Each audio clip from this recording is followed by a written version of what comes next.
शदादकोट शहर के इस वक्त चारों अतराफ गंदगी की लपेट में म्यूनसिपल कमेटी में हद से ज़ायद वाइट कॉलर मुलाजिम भर्ती, जो कि ड्यूटी के बजाय हर माह तनख्वाह लेने के शौकीन शहरियों को शहर के मुख्तलिफ रोड रास्तों से आने जाने में कई दुश्वारियों का सामना है। अफ़सोस सां चवणो थो पवे त चेयरमैन सुमरू साहब जेको आयो आहे, हिन जे अचण सां शदादकोट जेको आहे बहितर तबाही बर्बाद थियो आहे। शदादकोट शहर खंडरा तो ॾेख ॾेई रहियो आहे।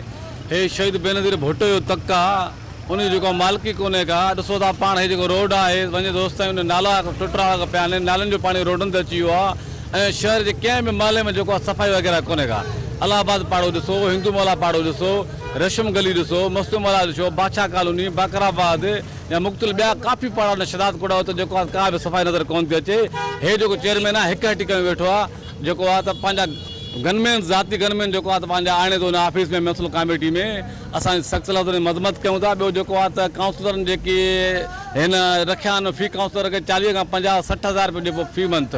माना हेॾी वॾी करप्शन थो करे, जेको आहे पाण करोड़नि जी करप्शन थो करे। उन खां बाद में काउंसलरनि खे पैसा थो ॾिए, कमु सफ़ा कोन्हे को। असां पाकिस्तान जे आला इदारनि खां ऐं जेको आहे त निगरान गवर्नमेंट खां जेको आहे वज़ीर आज़म निगरान जेको आहे काकड़ साहिब खां असांजा अपील था कयूं खुदारा हिन चेयरमैन जे ख़िलाफ़ु जेको आहे त नोटिस वरितो वञे, GID जोड़ी वञे ऐं नेब कया गुज़ारिश आहे त हिन चेयरमैन जेको आहे शहर खे तबाह करे छो इंक्वायरी कई वञे। जबकि शहरियों का वशनु से बात करते हुए मजीद कहना था कि करोड़ों रुपए की बजट के बावजूद शहर गंदगी की लपेट से ताहाल नहीं निकल रहा।